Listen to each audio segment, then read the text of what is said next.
Tomei a água do diácono Davi aqui, pessoal. Era minha mesmo? Era minha mesmo, então. Obrigado. Deus abençoe.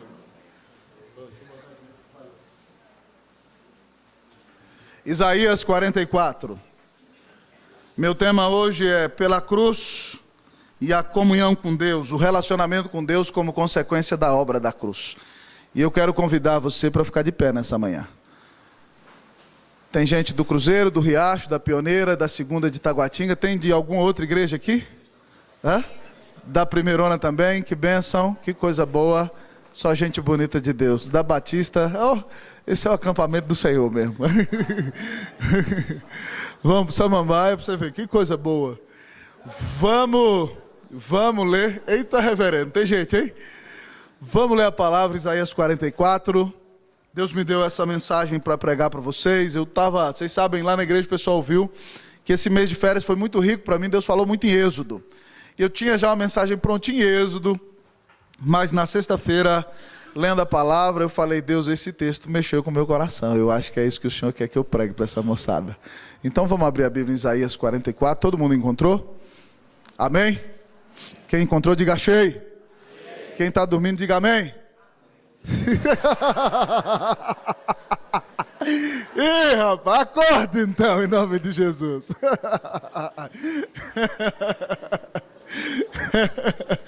Vamos ler a palavra então, Isaías 44. Foi bom para você acordar, então agora você acordou. Isaías 44, nós vamos ler as escrituras do versículo 3 até o versículo de número 5. Isaías 44, de 3 a 5.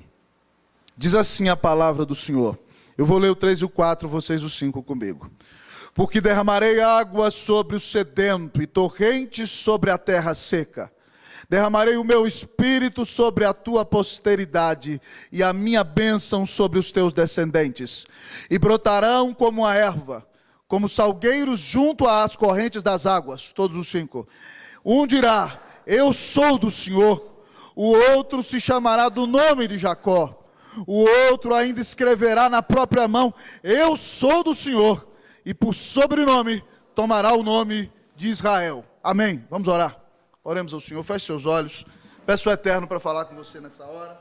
Em nome de Jesus. Oremos a Deus.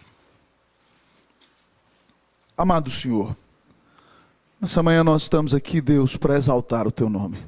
E obrigado porque o Senhor já nos deu o privilégio de fazê-lo através dos cânticos. E nessa hora nós queremos exaltar o Senhor ouvindo a Tua palavra. Então permita, Deus, que aquele que prega, pregue para a glória do Cordeiro de Deus, que tira o pecado do mundo. Mas permite que aquele que ouça entendendo que não está ouvindo o pastor Roster, mas está ouvindo a palavra do Senhor Jesus. E nós clamamos então, Senhor, que, como o pastor Jefferson orou por mim ali fora, que enquanto a gente ouve a exposição das Escrituras, aconteça conosco como aconteceu com aqueles irmãozinhos nossos lá do caminho de Emaús. Enquanto o Senhor Jesus expunha as Escrituras, o coração deles ardia. Senhor, e nós acreditamos que quando a Escritura é exposta com fidelidade, com dependência, com unção, é o Senhor mesmo que está falando conosco. Então, Deus, exalta-te apesar do homem, perdoa os nossos pecados, que as nossas limitações não atrapalhem o teu mover, o teu ensino nessa manhã. Ó Deus, e que a tua graça seja sobre a nossa vida. Ó Deus, fala conosco, enche-nos com o Espírito Santo. Enche-nos da presença do Espírito nessa manhã. E permite-nos, ó Deus, como fruto da obra do Calvário e da ressurreição e da exaltação do Senhor, ó Deus, que nós sejamos cheios do Espírito e sejamos jovens, homens e mulheres, que têm comunhão íntima e pessoal com o Senhor, que ouve o Senhor falar com eles na palavra de Deus. Nós te pedimos, grande Deus, em nome de Jesus, para a glória de Jesus. Amém, ó Deus. Amém. Pode me dar o celular aqui, meu bem, para apoiar a Bíblia aqui? Pode mandar o Davi trazer? Isabelle. Só para não dar um ventinho aqui, a página da Bíblia não virar. Obrigado. Tem até o púlpito aqui, que chique, né? Estou me sentindo no púlpito dos reformadores, negócio alto assim, elegante. Pessoal, sem sombra de dúvida, uma das maiores bênçãos que a cruz garantiu para nós A cruz, a ressurreição e a exaltação do Senhor foi o derramamento do Espírito Santo sobre a igreja. Em Atos capítulo 2, quando o Espírito Santo cai, cumprindo a promessa de Joel, feita 700 anos antes, Pedro prega um tremendo sermão, onde nos fala da vida de Jesus, da morte de Jesus, da ressurreição de Jesus, da exaltação de Jesus e do senhorio de Jesus.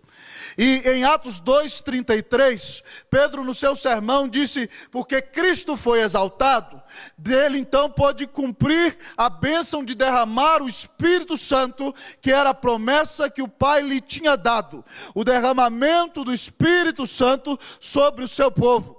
Então, porque Cristo morreu na cruz do Calvário, ressuscitou e foi exaltado, Ele derrama o Espírito Santo sobre a igreja, de forma que cada um de nós que tem Cristo Jesus no coração é habitação do Espírito, de forma que o Espírito Santo fala conosco, nos dando a sua palavra, de forma que o Espírito Santo hoje sela e batiza o homem na hora da sua conversão, de forma que o Espírito Santo, quando o buscamos, vivemos uma vida piedosa, de oração e obediência à palavra, enche a nossa vida, de maneira que o Espírito nos santifica na caminhada, e de maneira que agora nós somos então templo de Deus, habitação do Senhor, casa de Deus. Pela cruz agora nós temos comunhão com Deus, porque o próprio Deus veio habitar dentro de nossos corações. Que bênção preciosa é saber que você é alguém que tem o verdadeiro entusiasmo dentro de você. Sabe o que significa a palavra entusiasmo? Significa literalmente ter a Deus dentro. Você é um cristão entusiasmado, porque você tem Deus habitando dentro do seu coração. E queridos, essa bênção é preciosa, mas há momentos nos quais, infelizmente, no decorrer da caminhada, a igreja se vislumbra com o mundo. A igreja deixa de ouvir a voz do seu pastor, que é Jesus, e começa a ouvir a voz dos tempos. E de repente, então, os cristãos começam a ter como primeira prioridade o materialismo. De repente, os cristãos se esquecem de uma vida piedosa e da santidade para ter uma comunhão íntima com o Senhor e começam a viver em pecado.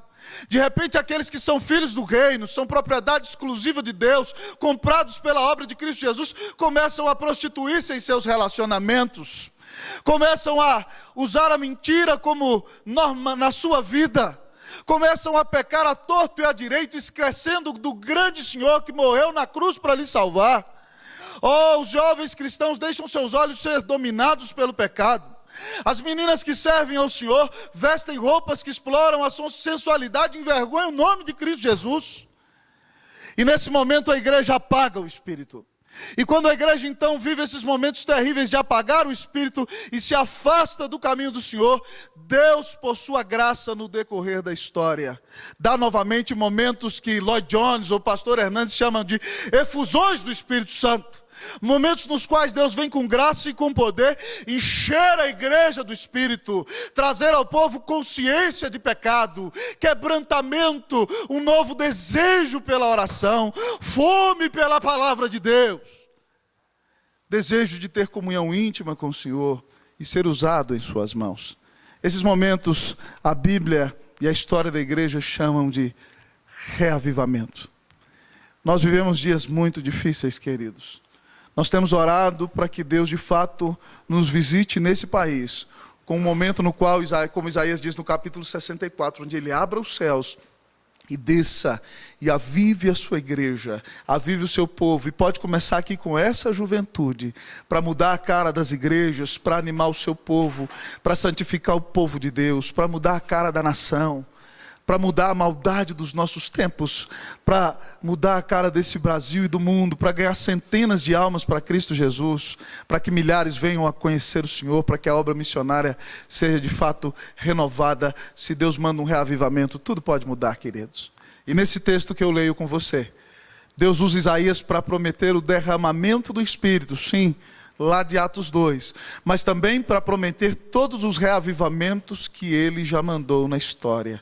E por isso nessa manhã então, o Senhor nos chama a orar, a clamar, a ter sede, a desejar um verdadeiro reavivamento espiritual. Esse é o tema da nossa mensagem, o reavivamento espiritual.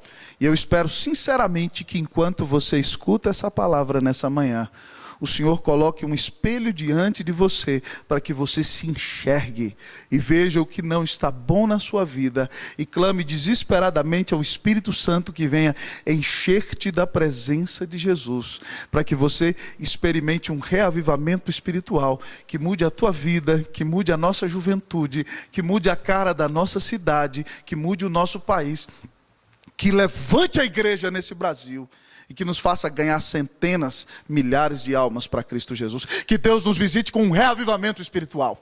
Em nome de Jesus, para a glória de Jesus. Amém. E ao olhar para o texto, a palavra diz para nós nessa manhã, que o reavivamento espiritual é obra de Deus. O reavivamento espiritual é obra de Deus. Vamos repetir comigo, vamos lá? O reavivamento espiritual é obra de Deus. Olha aí para o versículo de número 3. Olha o que Deus está prometendo aqui a Isaías. Porque derramarei água. Depois diz, derramarei torrentes. Depois diz, derramarei o meu espírito. E diz, derramarei a minha bênção. Diz aqui então, derramarei água. Diga comigo, derramarei água. Vamos lá? Derramarei água. Derramarei torrentes. Derramarei o meu espírito. Derramarei a minha bênção. O reavivamento espiritual é promessa de Deus, é obra soberana de Deus. Eu não posso provocar o avivamento espiritual, eu não tenho poder de arrastar Deus e mandá-lo fazer o que eu quero, mas Ele, na sua mão soberana, na sua graça e na sua bondade, resolve dar tempos de reavivamento espiritual. Oh querido, se você está aqui nessa manhã e tem sentido a sua fé só sobrar, tem sentido o seu coração frio, tem vivido uma vida de pecado, uma bênção que eu quero dizer para você nessa manhã é que Deus promete na sua palavra derramar água sobre a sua vida. Água purificadora, que é o Espírito, mas não é gotas. Não é gotas que já temos recebido, mas o texto diz que são torrentes. A palavra aqui no hebraico para torrente, Deus promete mandar enchentes, inundações sobre a sua vida. Deus promete derramar bênção, enchimento poderoso e mover do Espírito de Deus sobre a sua vida, para nós entendermos que reavivamento espiritual não pode ser obra do homem, é obra de Deus. Eu posso ficar aqui fazendo vocês falar assim, agitar vocês, deixá-los muito emocionados. A gente pode até encher, muita gente enche igreja no Brasil, fala aqui, vem aqui, você dá 100 e você leva 1000. Qualquer um enche uma igreja desse jeito. Mas querido, avivamento espiritual não é obra do homem. Conversão não é obra do homem, é obra do Espírito Santo. E isso, claro que nos humilha, mas também nos leva a depender de Deus. E nos faz clamar a presença dEle mais ainda. Porque ter comunhão com Deus é fruto da obra soberana do Senhor. E o reavivamento espiritual é obra de Deus. É Ele que diz, eu derramarei água, eu derramarei meu espírito, eu derramarei torrentes, eu derramarei a minha bênção. Deus é um Deus que reaviva seu povo, que visita seu povo, que renova o coração do seu povo. Isso é precioso demais para nós. Nos dias do profeta Ezequiel, algumas décadas depois dos dias de Isaías, o povo de Israel está no exílio. Eles foram para a escravidão por causa dos seus pecados, meus queridos jovens. E eles estão extremamente humilhados. Eles foram para uma terra, viram seus parentes serem assassinados. Eles foram arrancados de suas casas, viram o templo ser destruído. Lá naquela terra estão dizendo para eles, onde está o seu Deus? E eles estão em uma depressão tão grande, eles disseram assim, os nossos ossos se secaram. Pereceu a nossa esperança, nós somos agora como um vale de ossos secos. E quando o povo está naquela depressão, naquele desânimo, dizendo Deus já não atua mais, está tudo perdido, se acabou o povo de Deus, se acabou a santidade, se acabou a igreja, se acabou a pureza, se acabou tudo, já não faz mais a obra. Então Deus levanta o profeta Ezequiel, meus queridos jovens, e eu quero convidá-los a imaginar aqui, porque vocês são bons para imaginar. E Deus o coloca num vale imenso, e a Bíblia diz que aquele vale está cheio de ossos, e os ossos estão sequíssimos por causa do sol. Milhares, milhões de ossos ali, e lá está Ezequiel, num vale de sol causticante, olhando para os ossos, e Deus pergunta para ele, Ezequiel, esses ossos podem viver? E ele diz, Senhor Deus, tu sabes, se o Senhor quiser pode. O Senhor é que manda, o Senhor é quem sabe. Então ele falou: Ezequiel, prega para os ossos. E Ezequiel diz assim: ossos secos, ouvi a palavra do Senhor. Eis que farei crescer tendões sobre vós, farei crescer carne sobre vós, e porei em vós o meu espírito, e sereis um exército grande e numeroso. E Ezequiel obedece. Eu quero que você imagine comigo, porque nem Spielberg montou uma cena dessa. Ezequiel prega para os ossos, e de repente a Bíblia diz que os ossos começam a tremer, e de repente se junta cada osso com seu osso. Imagina um osso lá da ponta com a cabeça de cá, vindo aqui juntando o braço, a mão, e de repente crescem os tendões e crescem as carnes, e ali estão aqueles corpos, mas ainda não há neles o Espírito. Então Deus diz para Ezequiel: Ezequiel, profetiza o Espírito. Vento que vem dos quatro cantos sopra sobre estes mortos para que eles vivam. E Ezequiel profetizou e clamou o Espírito, e de repente o Espírito Santo de Deus entrou sobre aqueles mortos, que se puseram de pé e se tornaram um exército poderoso e extremo, pronto para ser usado pelo Senhor. Aquele vale de mortos, aquele vale de ossos, se tornou um grande exército na mão de Jesus. Talvez você esteja pensando hoje que faz parte de um vale de ossos. Talvez você esteja pensando hoje que os crentes são ninguém, são a minoria, são o resto que sobraram, que eles não podem fazer diferença nenhuma nessa cidade, nesse país. Mas se Deus usar a sua palavra para restaurar você e derramar da graça do seu Espírito, nós podemos, irmãos, revolucionar essa nação com a pregação do Evangelho de Jesus. E aí Deus, no final da profecia, diz: eles estão dizendo que estão mortos. Mas aí tem 10 verbos na primeira pessoa, entre o versículo 12 e 14, que são especiais em Ezequiel 37. Deus disse: eu abro a sepultura, eu tiro vocês dela, eu estabeleço vocês e mando vocês para a terra. Sou eu que abro a sepultura, tiro vocês de lá, levo vocês para a terra, estabeleço vocês. E aí ele diz no versículo 14: porei meu espírito em vós e vivereis. É obra de Deus. É Ele quem derrama do seu Espírito, é Ele quem dá a sua graça, é Ele que pode restaurar a sua vida. Nessa manhã, jovem, se você quer ter comunhão com Deus, se você quer ter intimidade com Jesus, está na hora de você orar e dizer: Deus, me enche com o teu Espírito. Deus, enche a minha vida com a tua presença. Está na hora de você orar como Isaías: Deus, abre os céus e desce. Ou como o próprio Abacuque: Deus, aviva a tua obra na minha vida. Ó Deus, enche-me com o teu Espírito Santo. Você já fez esse pedido ao Senhor, meu jovem? Talvez você está pedindo aí: Deus, me dá uma casa. Ô, meu irmão, você vai ter uma casona, mas você vai morrer, ela vai ficar e não vai adiantar nada. Deus, me dá muito dinheiro, e aí você vai ficar com o bolso cheio de dinheiro, e se você morre, você não vai levar nada para a sua sepultura. Deus, me dá prestígio, me dá fama, tudo isso passa, não vale nada.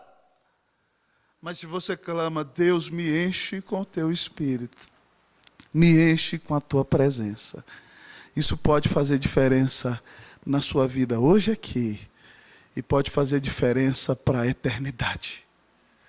Para a eternidade. Deus pode usar a sua vida para resgatar almas do inferno. Deus pode usar a sua vida para que os seus amigos conheçam a Jesus. Deus pode usar a sua vida para que a sua família esteja aos pés da cruz. Se você clama a Deus e Ele derrama o seu Espírito, nós teremos novos tempos do Senhor. Eu quero desafiar você nessa manhã a orar por um reavivamento. Quero desafiá-lo a orar por um mover de Deus no seu coração. Quero desafiá-lo a orar para que Deus esquente a sua alma. Tempos de avivamento são assim: de repente pessoas vêm à igreja durante anos e anos e anos a fio, e elas estão ali cumprindo as suas obrigações, mas um dia Deus, na sua graça, fala na palavra, e o crente começa a orar no culto, e de repente aquela pessoa que orava ali de uma maneira: ah, meu Deus, e tal, parecendo que nem conhecia o Senhor, ela começa a orar como quem de fato está na sala do trono, como quem está tendo de fato uma audiência com Deus eterno, como quem está vendo cara a cara o Cordeiro, como quem tem comunhão íntima com o Senhor, como quem conhece a Deus e tem seu coração cheio do fogo do Espírito do Senhor. Ô meu jovem, você quer conhecer a Deus? Você quer ser cheio de Deus? Você quer ser revitalizado pela graça de Deus? Nessa manhã, ore por reavivamento, porque é fruto da obra da cruz, para que o Espírito aqueça a sua alma, enche o seu coração, e você fala: Deus, inunda a minha vida com a tua presença. Vai ser um privilégio te conhecer e desfrutar da tua intimidade.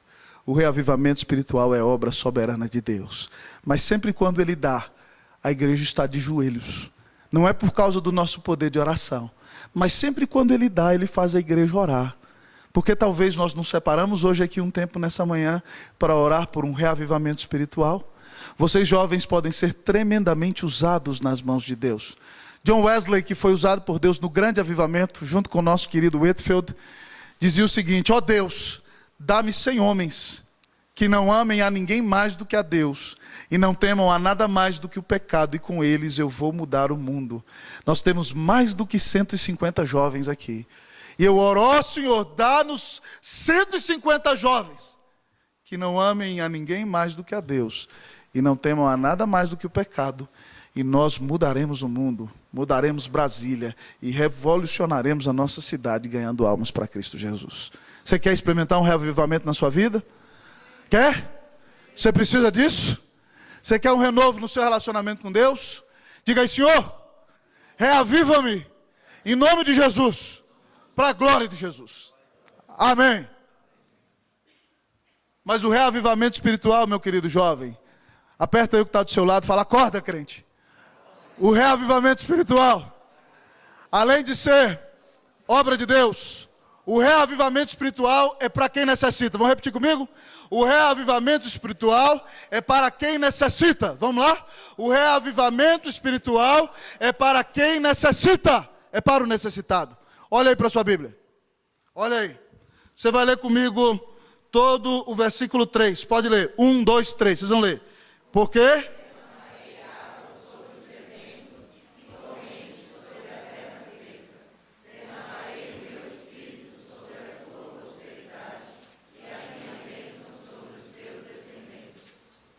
Porque derramarei água sobre o sedento. É para quem está com sede. Se você está satisfeito demais, se você está cheio demais das coisas deste mundo, você não precisa disso. John Piper tem uma frase maravilhosa que ele diz o seguinte: que o reavivamento muitas vezes não é recebido na nossa vida por causa de uma torta de maçã. Quando ele fala que jejum é fome de Deus, ele diz: às vezes você está tão cheio de coisa, até de comida, você se locupleta tanto de comida, sai comida pelo nariz, né? Pela orelha, pela boca, que você nem lembra que precisa de Deus. Você está tão cheio de amor por esse mundo, está tão cheio de amor pelo dinheiro, pelos prazeres da carne, que você se esquece de Deus. E aí o texto diz que Deus vai derramar água sobre o sedento. Mas o texto diz que Deus vai derramar enchentes, torrentes sobre a terra seca. É sobre quem entende que necessita de Deus. É sobre aquele que entende que precisa de Jesus para ser mais santo. É sobre aquele que entende que precisa de comunhão com o Senhor para viver uma vida mais piedosa na sua presença. É sobre aquele que entende que precisa da graça de Deus, da presença de Deus, da amizade de Deus, para conseguir sobreviver no deserto terrível desse mundo. É para o sedento, é para aquele que é terra seca, é para quem necessita, é para o necessitado. Deus manda reavivamento para quem entende que precisa de Deus. Querido, se você está muito cheio e acha que está tudo bem na sua vida, não tem esperança de receber reavivamento. Porque reavivamento é para o necessitado, é para quem entende que a alma vai se secando, fica como terra seca, esturricada, se não recebe o orvalho da graça de Deus e a chuva da visitação da pessoa maravilhosa de Cristo Jesus. Jesus já nos ensinou isso, queridos. Lembram lá na festa dos tabernáculos? No último grande dia da festa. A festa dos tabernáculos é uma festa, preste atenção aqui, na qual os judeus habitam 7 dias em tendas, para relembrar que Deus os sustentou no deserto. E naquela festa, o sacerdote pega a água do tanque de Siloé e bota no ombro e sai cantando todos os dias de manhã e à tarde, e chega do lado então do altar, ele derrama água para dizer que Deus saciou a sede do povo. E ele faz isso de manhã e à tarde, 7 dias por semana.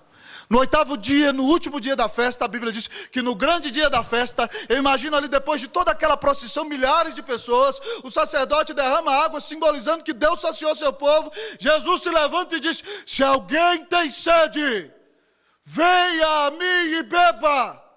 Quem crê em mim, como diz a Escritura, do seu interior fluirão rios de água viva. E ele falava do Espírito Santo. Ele disse: se alguém tem sede, venha a mim e beba. Você tem sede de comunhão com Deus? Você tem sede de um relacionamento com o Senhor Jesus? Você vai falar: pastor, o que o senhor vai falar é um contrassenso, mas você tem saudade do céu? Você fala: pastor, como é que eu vou ter saudade se eu nunca estive lá? Mas o céu já está dentro do seu coração.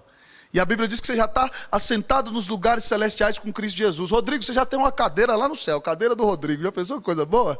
Está lá entre os santos gloriosos, você está lá. Você está assentado nos lugares celestiais. Então, meu querido, você tem sede de Deus? Você entende que precisa de mais consagração na sua vida?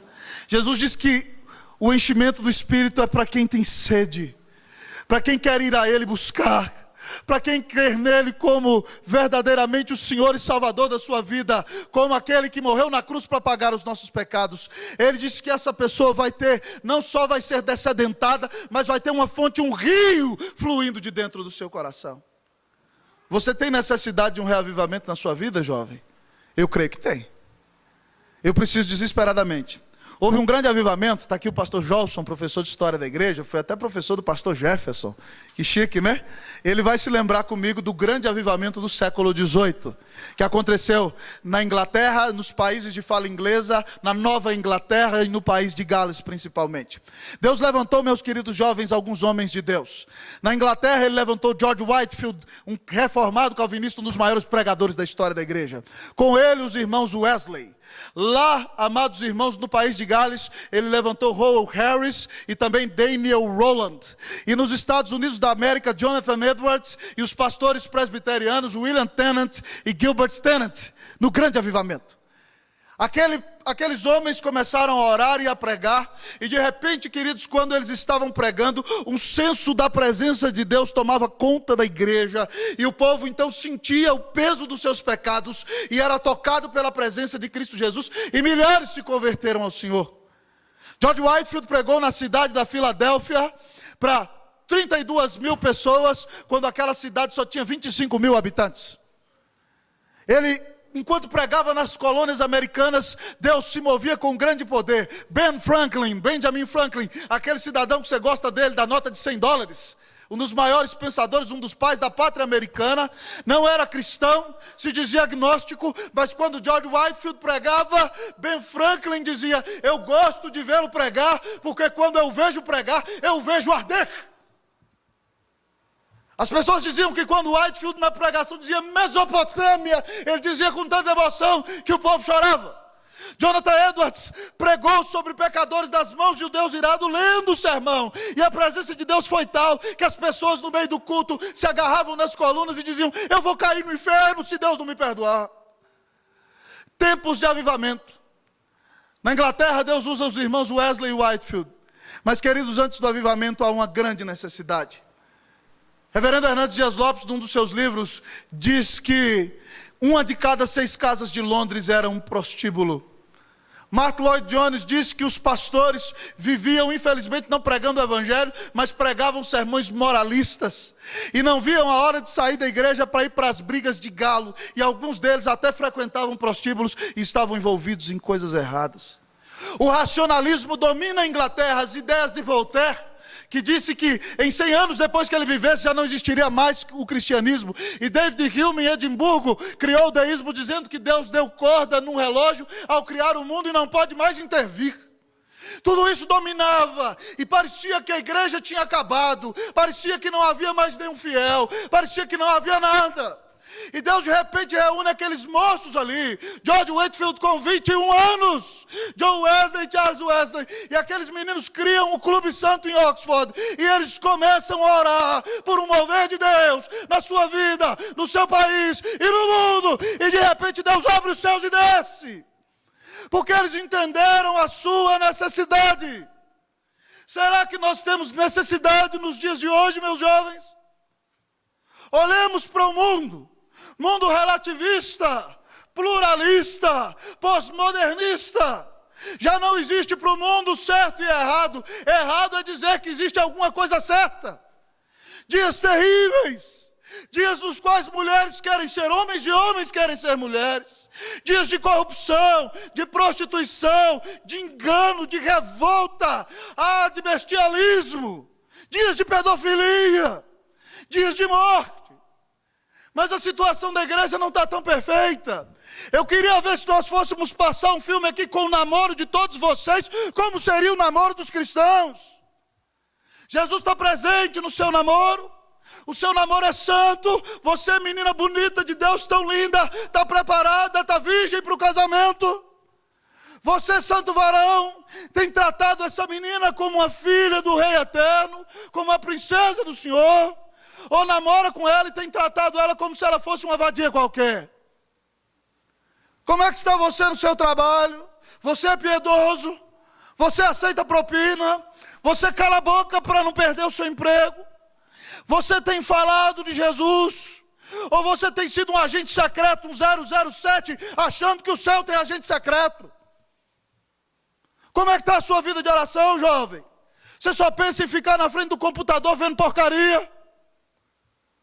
Você só enche a sua cabeça de baboseira? Você só vive no pecado? Você diz que é de Deus, mas anda tão longe do Senhor? Você precisa ou não precisa de uma intervenção de Deus na sua vida? Então nessa manhã, ao ouvir essa palavra, o Eterno te chama ao arrependimento. A Bíblia diz que se nós confessarmos os nossos pecados, Ele é fiel e justo para nos perdoar os pecados e nos purificar de toda injustiça.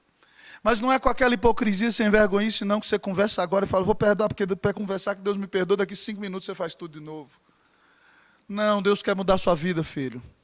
Eu quero perguntar para você nessa manhã, em face do quadro visto aqui, nós precisamos ou não precisamos de reavivamento? Nós temos bilhões de evangélicos no Brasil, mas eles não fazem diferença nenhuma. Nós temos milhões de evangélicos no Brasil e está o carnaval do mesmo jeito e cada dia pior do que sempre esteve na história desse país. Que diferença você tem feito? Pode reconhecer sua incompetência. Falar, Deus, eu não dou conta mesmo, não. Mas se Deus derramar o Espírito dele de maneira graciosa sobre a sua vida, você consegue. Você pode fazer diferença. Você pode viver vida santa.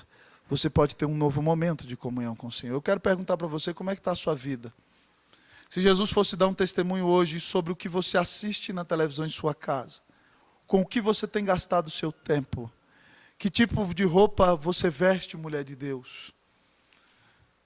Onde estão os seus olhos, santo homem do Senhor? Onde estão suas mãos? Do que fala a sua boca? Você tem dado o testemunho de Jesus? Nós precisamos ou não precisamos de um reavivamento? A igreja hoje, muita gente, mas não faz diferença, tanta corrupção. Infelizmente, gente, pastor chega num lugar para pedir um crédito, não é pastor João, pastor Jefferson, não consegue. Quando você fala, sou pastor, o cara olha feio para a sua cara e ele vai vasculhar toda a sua vida. Aí quando ele vê que você não deve, ele te vende. Mas o negócio é complicado. O que nós estamos fazendo? Que diferença nós temos feito? Eu tenho medo, sabe por quê? Do Senhor dizer para nós, igual Ele disse para os crentes de Laodiceia, eu estou a ponto de vomitar você da minha boca. Já pensou Deus dizer para você, você é o meu vômito, você me causa náusea, você me dá nojo. O que você tem causado no eterno? Que o Senhor nos livre de ser o vômito da sua boca. O Senhor tenha misericórdia de nós. Que hoje nós reconheçamos os nossos erros, os nossos pecados e clamemos o perdão do eterno. Clamemos um reavivamento espiritual. Amém, meus jovens? Que Deus nos reavive em nome de Jesus. Que Deus nos levante para um novo momento. Que você saia daqui para viver uma vida santa. Para viver a vida de quem foi reavivado pelo Senhor Jesus. Para viver a bênção de quem experimentou um novo tempo na presença do Senhor. Que Deus te dê reavivamento espiritual. Mas o texto ainda tem mais a nos falar. E o reavivamento espiritual, além de ser obra de Deus, e além de ser para quem necessita, o reavivamento espiritual é para o povo de Deus. O reavivamento espiritual é para o povo de Deus. Repita comigo, vamos lá? O reavivamento espiritual é para o povo de Deus. Pega o sujeito do seu lado e fala aí, você é do povo de Deus? Sacode ele aí, pega aí com as duas mãos e fala, você é do povo de Deus? Você já recebeu a Cristo? Se arrependa do seu pecado, miserável. Coloque sua vida hoje nas mãos de Jesus. Muda de vida em nome de Jesus. Pode perguntar aí, ainda que for uma mocinha elegante, pergunta para ela, você é do povo de Deus? Não precisa de balançar ela não, né? Você é de Jesus, né? Você pertence ao Senhor. o reavivamento espiritual é para o povo de Deus. Olha aí para o seu versículo 3 comigo. Você vai ler tudo de novo. Versículo 3, 1, 2, 3. Para ver se entra na sua cabeça. Vamos lá. 1, 2, 3, vamos lá. Por quê?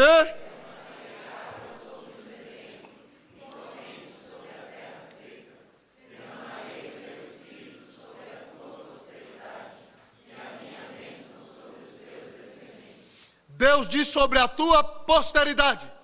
O termo no hebraico para posteridade é a sua semente. É aquele que vem de você. E o texto diz que eu derramarei a minha bênção sobre os teus descendentes. Sabe o que significa isso? São os crentes. São os filhos, aqui Deus está prometendo os filhos do povo judeu. Os filhos da aliança, os filhos da família do pacto. A nossa igreja está fundamentada na teologia do pacto, de que Deus tem um pacto com o seu povo escolhido. Então Deus disse que o derramamento do Espírito, o enchimento do Espírito é para você, filho de crente, que não é cretino e sim crentinho em nome de Jesus. É para você, a posteridade. É para a descendência, para quem é filho de Deus. Mas você fala assim, pastor, eu não sou judeu, né? Eu não tenho jeito judeu, eu não tenho cabelo judeu, eu não tenho barba de judeu, eu não canto Avenu Shalom Aleichem. Eu não canto isso, eu não sei falar hebraico. Como é que é para mim? João capítulo 1, a Bíblia diz assim, ele veio para os seus, mas os seus não o receberam. Mas a todos quantos o receberam, deu-lhes o poder de serem feitos filhos de Deus, a saber, os que creem no seu nome. Se você crê em Jesus como seu único Senhor e Salvador, se você crê nele como o único mediador entre Deus e os homens, se você já se desiludiu de você mesmo, se você entendeu que não pode alcançar a salvação de Deus, se você entendeu que não vai conseguir o aplauso do céu sendo o melhor aluno da sala, que você não vai receber o favor de Deus sendo o cara mais fortão da mocidade, que você, menina, não vai impressionar os céus sendo a mulher mais estonteantemente mais linda que existe, se você já se desesperou de si mesmo e entendeu que não é pelo seu brilhantismo, pela sua eloquência, pela sua beleza, por sua capacidade, que você pode herdar qualquer coisa de Deus. Porque a Bíblia diz nesse livro, capítulo 64, versículo 4, que diz, e o 3, que as suas melhores obras para Deus são como trapos de imundícia, panos sujos de menstruação. Você entendeu que você não é nada, que você precisa de Deus amar você soberanamente e resolver mandar seu filho para pagar o seu pecado na cruz do Calvário. Se você entendeu que você merecia o inferno e a espada do eterno estava pendendo já para cortar a sua cabeça, e ela iria cortar no cepo cabeça para um lado e corpo para o outro, e você ia receber a ira eterna. Se você entendeu que esse Deus de amor veio e mandou o seu filho e o colocou na sua guilhotina para que você não fosse decepado pela guilhotina eterna, se você entendeu que Deus te amou tanto, que deu o seu único filho na cruz para te salvar, é para você. Talvez você esteja aqui, pastor, eu não tinha entendido isso, eu ainda não sou do povo de Deus. A Bíblia diz que todo aquele que invocar o nome do Senhor será salvo. Jovem, se você se arrepende dos seus pecados nesta manhã e crê que Cristo Jesus morreu na cruz do Calvário no seu lugar, e entende que o que você sofreria no inferno, Ele sofreu na cruz, que quando Ele gritou, Deus meu, por que me desamparaste? Ele recebeu o desamparo para que você fosse amparado. Ele foi abandonado para que você fosse abraçado. Ele foi rejeitado para que você fosse amado. Se você crê que Ele é o Filho de Deus, se você crê que Ele é o único mediador entre Deus e os homens, se você crê que Ele é o seu Salvador pessoal, se você diz, Jesus, eu confio minha vida a Ti, eu quero a vida eterna, eu quero um relacionamento pessoal contigo, eu quero dizer para você que o derramamento do Espírito é para você, que o avivamento é para a sua vida. É para você que tem Jesus, que quer Jesus no coração. É aí, se você se converte, que o Espírito sela a sua alma e vai encher você e pode usar você para ser uma grande bênção nas mãos de Deus neste tempo. Em nome de Jesus, para a glória de Cristo Jesus. É para gente como você, é para o povo de Deus. É por isso, irmãos, que um dos textos que eu mais amo na Bíblia é segundo o livro das Crônicas 7:14. O 13 diz assim, Deus disse, se eu fechar os céus de modo que não haja chuva, se eu mandar o gafanhoto sobre as colheitas, e se eu mandar a peste e a doença, tem vezes que Deus manda doença por causa do pecado, a Bíblia diz assim, se o meu povo, que se chama pelo meu nome, se o meu povo, preste atenção, se o meu povo, que se chama pelo meu nome, se humilhar e orar e me buscar e se converter dos seus maus caminhos, então eu ouvirei dos céus, perdoarei o seu pecado e sararei a sua terra. É para você. Se humilhe na presença do Senhor nessa manhã. Tiago, irmão de Jesus, diz, humilhai-vos na presença do Senhor e Ele vos exaltará. Ore a Deus hoje, Senhor, reaviva a minha vida, busque a intimidade de Deus. Deus, eu quero conhecer-te mais, como a gente canta. Fala, Deus, muda as atitudes, converte o meu viver.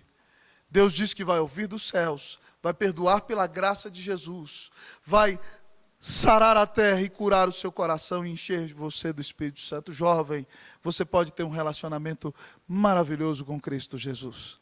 Quando você tem comunhão com o Senhor, isso é a maior bênção que você pode viver e pode experimentar na sua vida.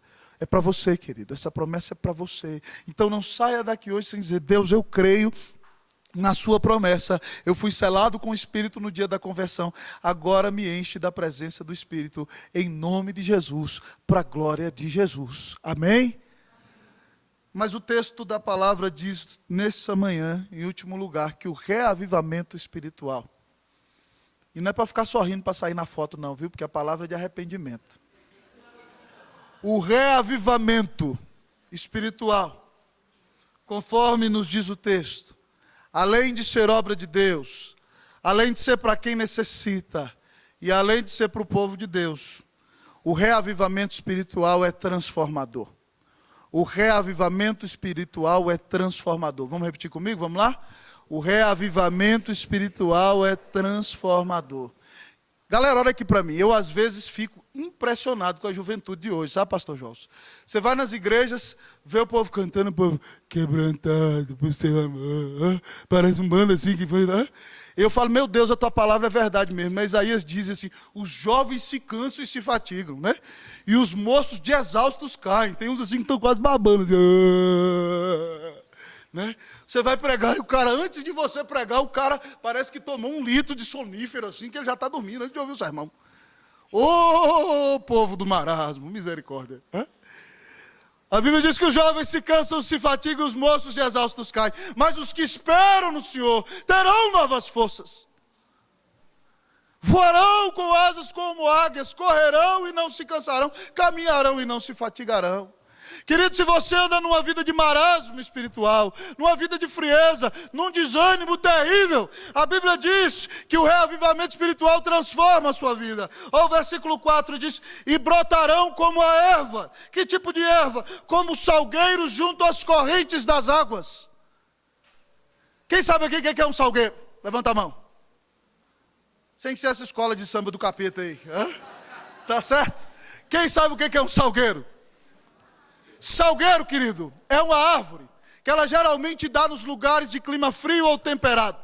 E a Bíblia diz que uma árvore plantada junto às correntes das águas é viçosa, verdejante e frutífera.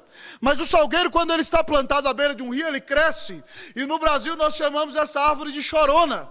E às vezes ela cresce grandemente e as folhas dela se derramam e parece que ela está chorando. Com grande viço, verdor e vitalidade, ela embeleza o ambiente aonde está.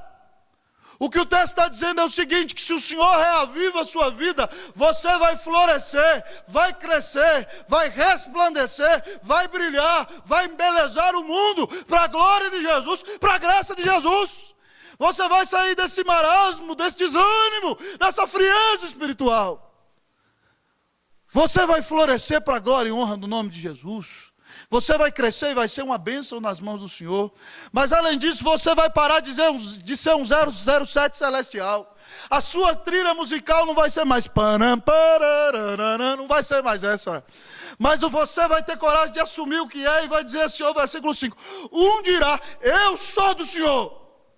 Você vai ter coragem de dizer, eu sou do Senhor. Alguém vai chegar aqui, vai perseguir crente. Tem alguém aqui que é do Senhor, você vai levantar. Eu sou do Senhor. Ele morreu na cruz para me salvar. Ele me amou, Ele deu a sua vida por mim. Ninguém nunca me amou como Jesus. Você vai ter coragem para testificar. Você vai abrir a boca e vai dizer: eu sou de Jesus. Mas mais do que isso, o texto diz: o outro se chamará do nome de Jacó. Israel significa príncipe de Deus. Sabe o que significa o nome na Bíblia? O nome significa a parte mais intrínseca do seu ser. Quando Deus fala para não tomar o nome dele em vão, Deus está falando da sua identidade, da sua essência. O nome é algo tremendamente seu. Se eu gritar aqui Roster nesse salão, ninguém de vocês vai responder. Só eu. Porque é algo extremamente nosso. A nossa identidade, o nosso interior é do Senhor. Quando alguém se chama pelo nome de Deus, está dizendo que lá no mais profundo do seu ser, ele é de Jesus. Ele veio de Jesus, ele está totalmente identificado com Cristo Jesus. Não é só algo para fora. Não é só para mostrar do lado de fora. É algo que começa de dentro.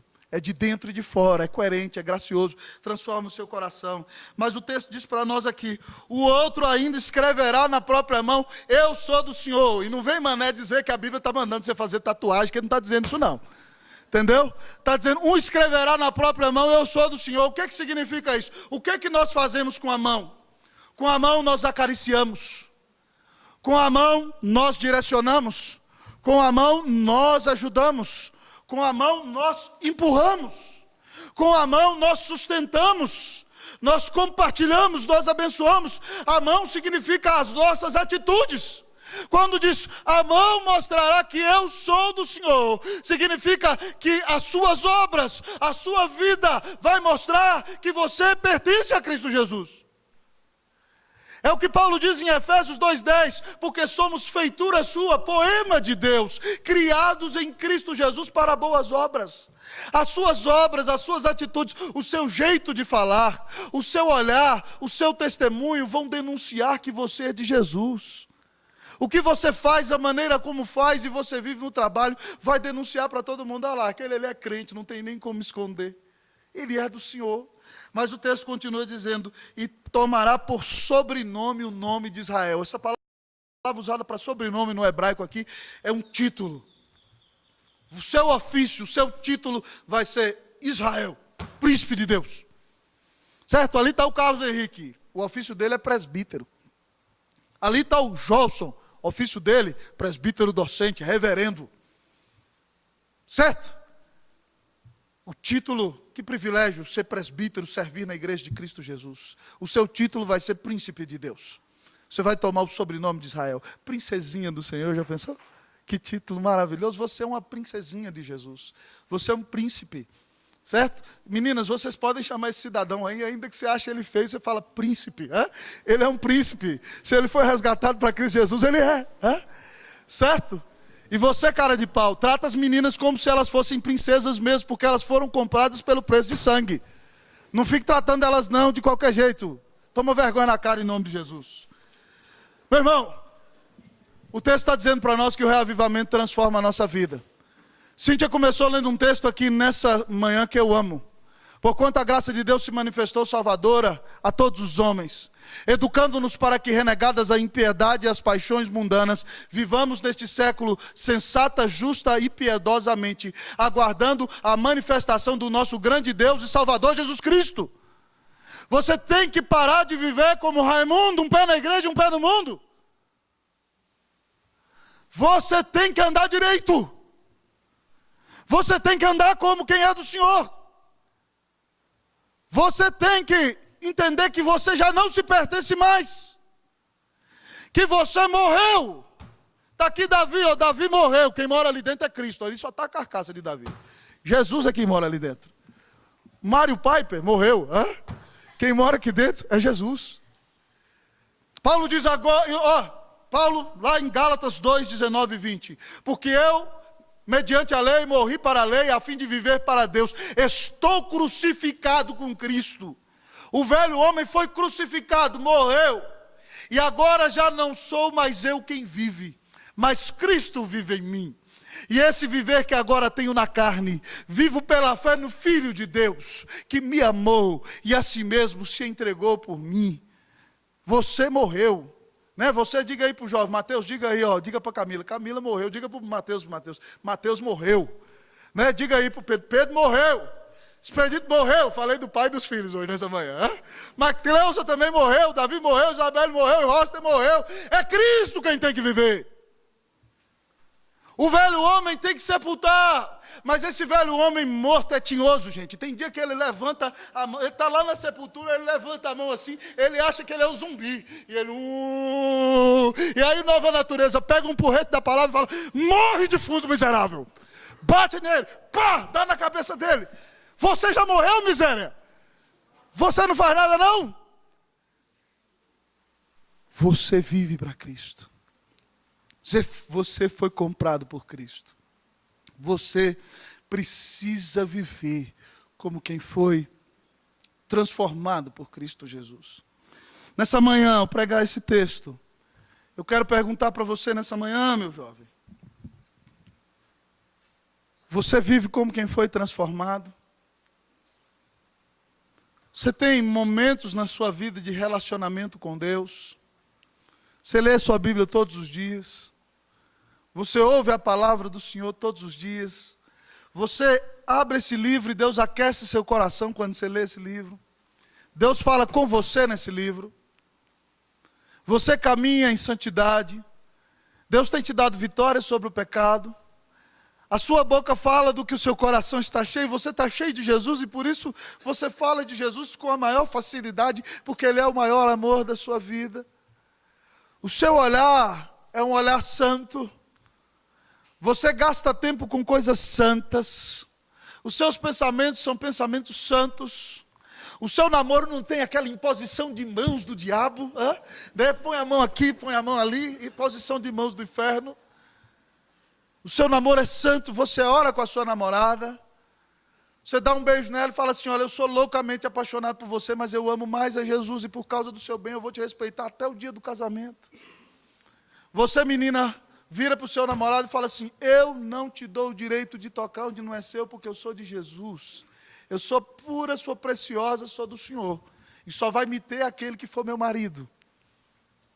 Se um dia você tropeçou, já era, mas se você se arrepende hoje, filha, Deus zera a conta, te limpa de novo, certo? E você vai abençoadinha para a presença de Jesus. O Senhor te perdoa de todos os pecados. Nessa manhã, o Senhor te chama a uma transformação de vida. Mas eu quero dizer para você, você não pode, você não consegue, não dá para você mudar, sozinho não dá. Se eu disser, muda jovem por você, isso é legalismo, não é evangelho.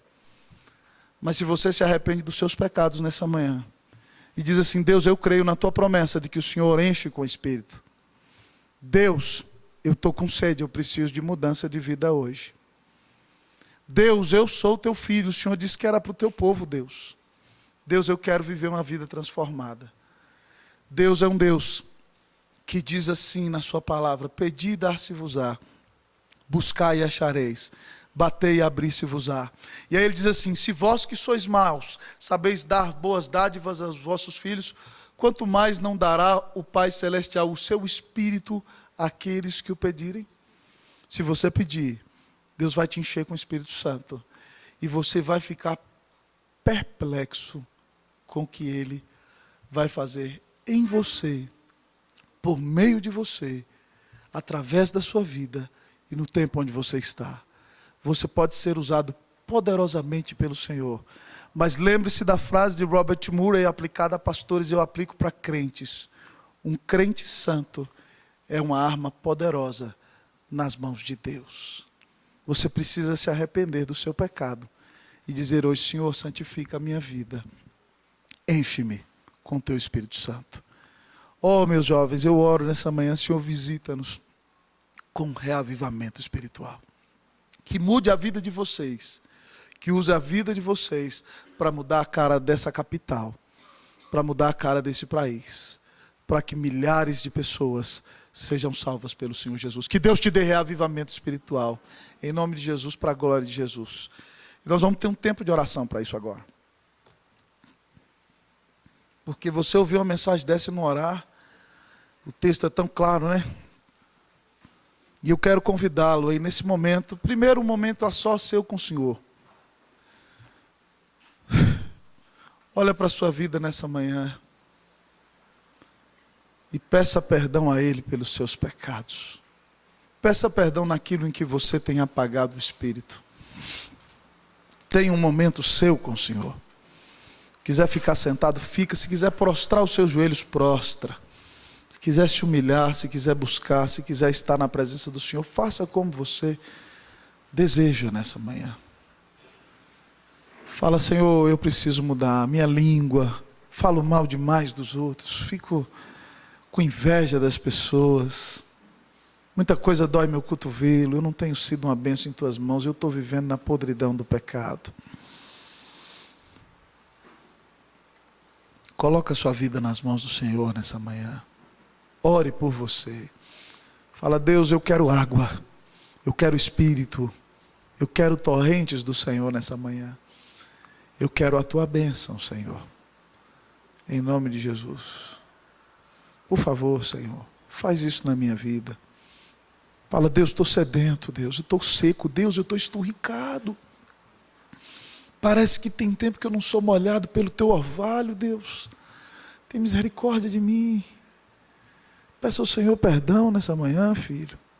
Fala: Jesus, perdoa os meus pecados, eu sou teu filho, mas tenho vivido como um filho do capeta, um filho do diabo. Livra-me, Senhor, dessas atitudes. Oh, Senhor, transforma a minha vida. Eu quero brotar como uma erva.